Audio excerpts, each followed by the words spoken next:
Golem. According to Keith Scutchard, the Templars adopted the Second Temple mysticism that would later feature in Freemasonry, principally from three leading Jewish Kabbalists from Spain, Solomon ibn Gabriel, Abraham bar Haya, c. 1070–1136 or 1145, and his student Rabbi Abraham ibn Ezra, 1089, c. 1167, were the leading influences behind the mystical tendencies of the Ashkenazi Hasidim.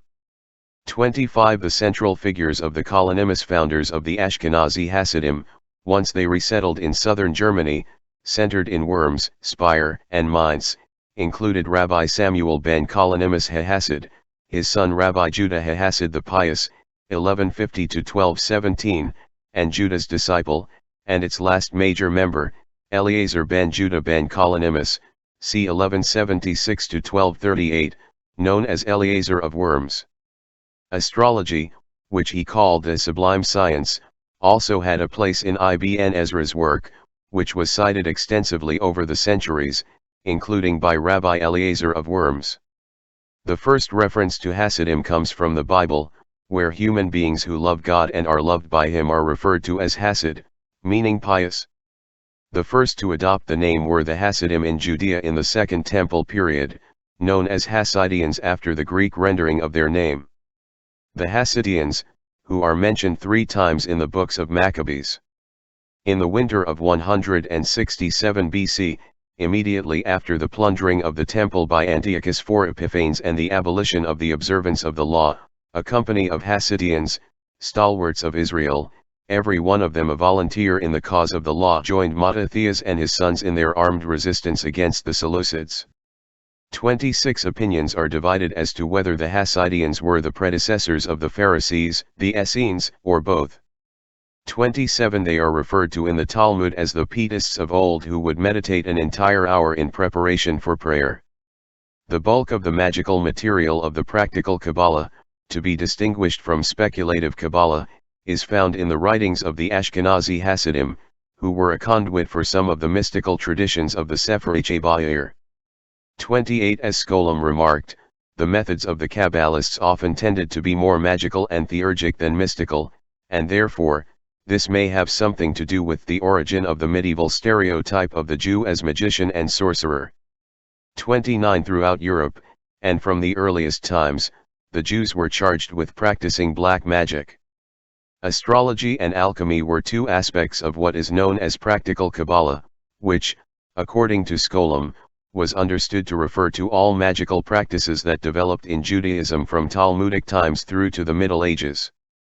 30 Already in the early medieval era, a Baal Shem or master of the name referred to a master of practical Kabbalah who was an expert at issuing amulets for various types, invoking angels or devils, and exorcising demonic possessions. 31. For the most part, practical Kabbalah was a supposedly purely motivated white magic, and only the most perfectly virtuous persons were permitted recourse to it, and even then, never for private benefit, and only in times of emergency and public need. Nevertheless, the lines were frequently overstepped and obscured, resulting in the appearance in practical Kabbalah of a good deal of black magic, meaning magic intended to harm others or that employed the unholy names of various dark, demonic powers, and magic used for personal gain. 32 Often, the white magic practices of amulets and charms are found side by side with the invocation of demons, incantations, and formulas for personal gain, and even sexual magic and necromancy. Purposes could include the discovery of hidden treasure, invincibility in the face of one's enemies, and so on. Into such collections, many originally non-Jewish elements were incorporated, including Arab demonology and German and Slavic witchcraft. 33. The Sephir Hasidim, Book of the Pious, which presents the combined teachings of the 3 leaders of German Hasidism during the 12th and 13th centuries: Samuel the Hasid, his son Judah the Hasid of Regensburg, and Eleazar Rokiak, is the most significant relic of this movement. The Ashkenazi Hasidim were fascinated by demons, vampires, and werewolves, and they believed in the existence of witchcraft and in astrology. There is a description in the Sephir Hasidim where the rabbi of the community advised that for a baby born with teeth and a tail that these be cut, lest it ate people when it grew up. A community where women ate children is also described. The Sephir Hasidim concerns itself with istries, female vampires of Jewish folklore that were believed to prey on Hebrew citizens, and who are able shape-shift, fly, and can become the undead. Istries were created at sunset, before the first Sabbath before creation, and as a result they are able to shape-shift. The Sefer Harokia, by Rabbi Eliezer of Worms, says, when an istri that has eaten children is being buried, one should observe whether her mouth is open. If it is, she will persist in her vampirish pursuits for another year unless it is stopped up with earth. 34. In some accounts istries are considered identical with succubi, demons in female form that appears in dreams in order to seduce men. The male counterpart is the incubus. Both were portrayed as beautiful, bloodthirsty female demons, with succubi thought to favor babies and young children as prey. Istries, like other vampires, needed to feed on blood to survive and were more indiscriminate in their choice of victims. Succubi were said to kill pregnant women and babies out of jealousy or spite, and to seduce or rape men. Istries and succubi were both said to be able to appear as humans or in spirit form at will, but istries were also described as able to turn into birds or cats and various other animals. According to the Sefer Hasidim, a woman who was suspected of being an istri was injured when she appeared to a Jew as a cat and he hit her. 35. One problem which intrigued the Ashkenazi Hasidim was the possibility of the creation of a golem, literally, shapeless or lifeless matter, an artificial man made of clay brought to life through magical combination of the sacred letters of the Hebrew alphabet, which acted as a guardian over the Jews. The identification of the Sefer Yetzirah, concerning the creative force of the Hebrew letters, as the means to create a golem, was derived from interpretation of two statements in the tractate Sanhedrin in Babylonian Talmud. One relates that the early 4th century sage Rava created a person. In the second, two other sages were studying the laws of creation and created a triple calf which they ate for a celebration.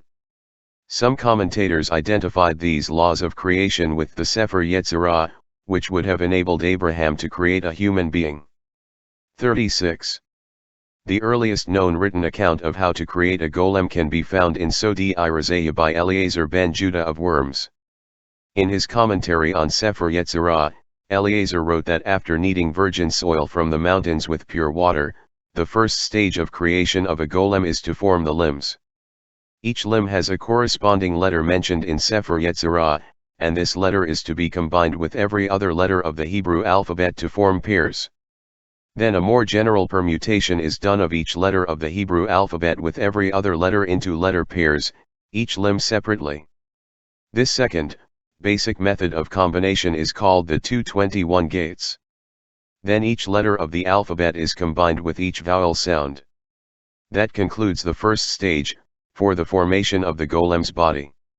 In the second stage, each letter of the alphabet is combined with each letter from the Tetragrammaton, YHVH, the four-letter name of God, and each of the resulting letter pairs is pronounced with every possible vowel sound. In this case the use of the Tetragrammaton, even though it is permutated, is the activation word. 37.